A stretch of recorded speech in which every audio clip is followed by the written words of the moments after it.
Thank you for joining Module 3 of the Bureau of Industry and Security's slide presentation series on commerce export license requirements. In Module 3 of the series, we'll cover the 10 general prohibitions, including prohibited end users, end uses, and activities. First, we'll review the general prohibitions 1 through 3, which relate to items on the Commerce Control List.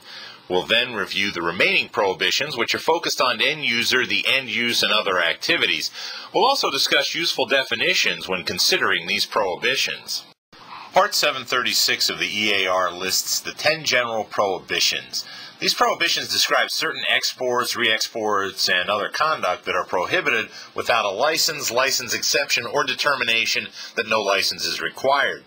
The general prohibitions summarize your obligations under the EAR and cross-reference other parts of the EAR that further define their scope.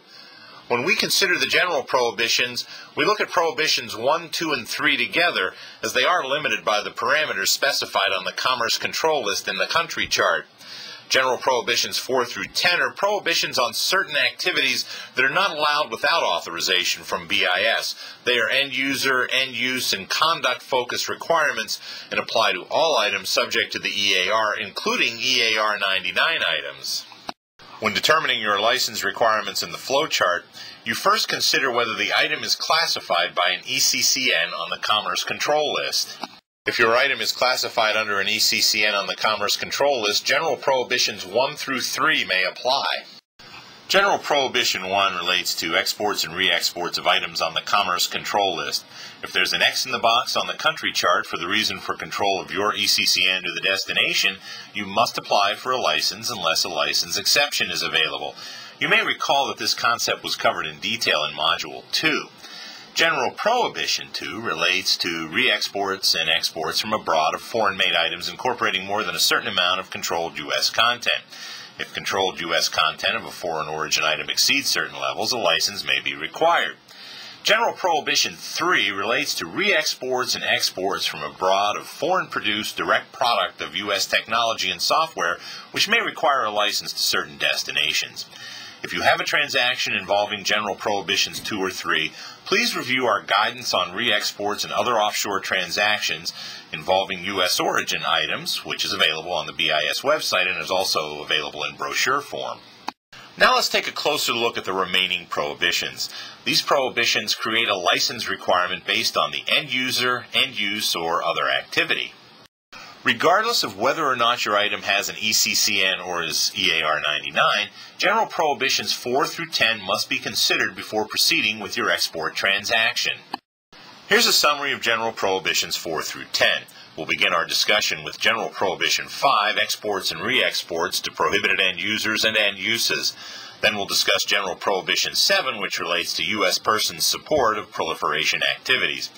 We'll then discuss denial orders under General Prohibition 4 and embargoes under General Prohibition 6. Then we'll take a look at the remaining prohibitions. Under General Prohibition 5, you may not knowingly export or re-export without a license any item subject to the EAR to an end user or end use that is prohibited by Part 744 of the EAR. These end user and end use restrictions are based on U.S. foreign policy and non-proliferation concerns. Under General Prohibition 5, a transaction that does not normally require a license may require a license based on the exporter's knowledge of the end use or end user. It's important to note that knowledge under the EAR goes beyond positive knowledge. It includes an awareness of a high probability that circumstances exist or will occur in the future. Part 744 of the EAR contains end user and end use controls based on U.S. non-proliferation policies related to nuclear, missile technology, and chemical and biological weapons in countries of concern or in some cases worldwide. The controls may impact a group of countries of concern, and in other cases the controls are worldwide. These controls are intended to ensure that the proposed transactions to end users and end uses which raise proliferation concerns are reviewed by BIS. License applications for such transactions may or may not be approved depending on the review policy. The designated sections of Part 744 describe in detail the license requirements for these types of end users and end uses. BIS may also inform the exporter that a license is required for any item subject to the EAR when there is an unacceptable risk of use in or diversion to any of the specified activities. One way BIS informs the public about proliferation end users of concern is through the entity list. The list includes entities whose activities impose a risk of diverting items to programs related to weapons of mass destruction. It also includes certain entities sanctioned by the State Department.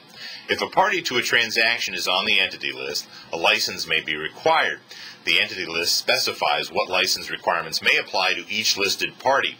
These license requirements are in addition to any license requirements imposed on the transaction by other provisions of the regulations. Other knowledge-based licensing requirements include certain items destined for military end use in China, microprocessors for military end users and end uses in certain countries, certain maritime propulsion uses, foreign vessels or aircraft, certain sanctioned entities, and specially designated nationals. With respect to specially designated nationals, BIS maintains restrictions on exports and re-exports of certain Treasury Department designated persons, specifically specially designated global terrorists, specially designated terrorists, and foreign terrorist organizations. General Prohibition 7 prohibits U.S. persons from engaging in exports, re-exports, or transfers to or in any country of any item where a U.S. person knows that such items will be used in specified proliferation activities.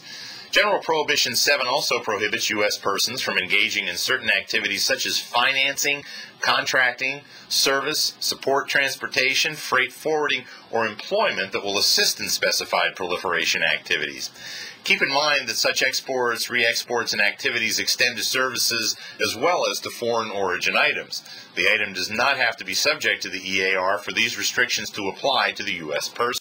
When we talk about a U.S. person in this context, we mean any individual who is a citizen of the United States, a permanent resident alien of the United States, or a protected individual, any juridical person organized under the laws of the United States or any jurisdiction within the United States, including foreign branches, and any person in the United States.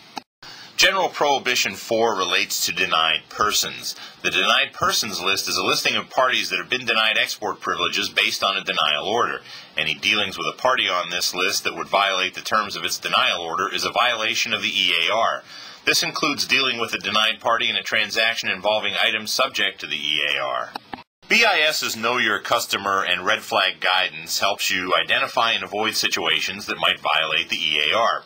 Abnormal circumstances indicating that the export may be destined for an inappropriate end use, end user, or destination are referred to as red flags. Examples of a red flag are an order for items which are inconsistent with the needs of the purchaser, or a customer declining installation and testing when included in the sales price.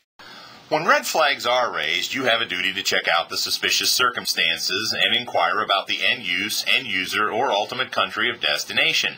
However, absent red flags or an express requirement in the EAR, there is no affirmative duty upon exporters to inquire, verify, or otherwise go behind the customer's representations. It's important not to cut off the flow of information that comes to your firm in the normal course of business. This could be regarded as self-blinding. For example, don't instruct the sales force to tell potential customers to refrain from discussing the actual end use, end user, and ultimate country of destination for the product your firm is seeking to sell. The unverified list is a list of parties where BIS has been unable to verify the end use and/or end user in prior transactions. The presence of a party on this list in the transaction is a red flag, which should be resolved before proceeding with the transaction. General Prohibition 6 prohibits exports and re-exports without a license to a country that is embargoed or otherwise sanctioned by the United States. The specific licensing requirement and policies to these countries under the regulations are found in Parts 746 and 742 of the EAR. Cuba, Iran, and Sudan are subject to comprehensive embargoes, meaning virtually all exports require a license to these destinations. Syria and North Korea are sanctioned, and most exports require a license with limited exceptions relating to food and medicine. Rwanda and Iraq are subject to limited arms embargoes that create license requirements for certain items, such as military parachutes, which are found on the CCL. It's important to be aware of the fact that the embargo and sanctions policy for each destination is different. In some instances, both BIS and the Treasury Department's Office of Foreign Assets Control, which is also referred to as OFAC, share jurisdiction for administering the embargo or sanction. Licenses may be approved to these destinations under limited circumstances. OFAC administers and enforces economic and trade sanctions against targeted foreign countries. OFAC regulations may apply in addition to BIS regulations requiring export licenses for various transactions. The result can mean that in some situations an exporter or re-exporter must obtain authorization from both agencies before proceeding with the transaction. With that in mind, this slide summarizes which agency or agencies you need to consult before shipping to certain embargoed and sanctioned countries. If you're involved in a transaction involving one of these countries, you should consult the EAR to determine your obligations under the EAR, as well as review possible requirements under OFAC. We'll now turn to the remaining general prohibitions, 8, 9, and 10. General Prohibition 8 prohibits in-transit items from being unloaded or shipped to certain countries without a license or license exception unless the item does not require a license to these countries.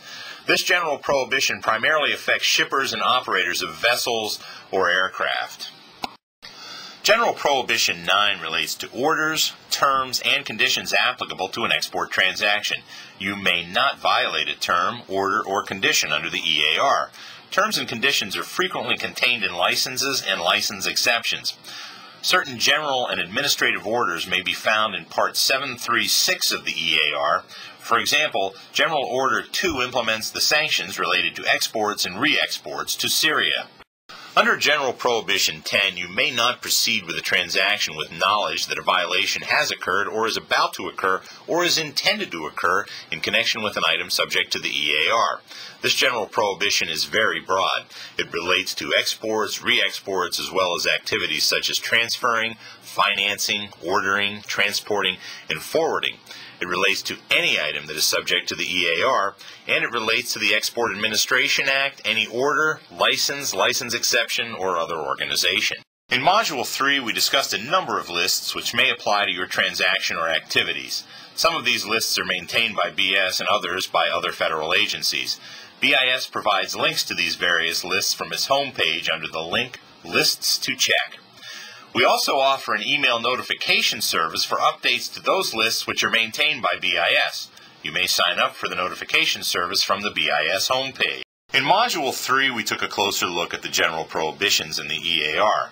We considered general prohibitions 1 through 3, which relate to items on the Commerce Control List. We then focused on general prohibitions 4 through 10, which relate to end user, end use, and other activities. We also reviewed useful definitions when considering these prohibitions. In Module 4, we will go into more detail on using license exceptions.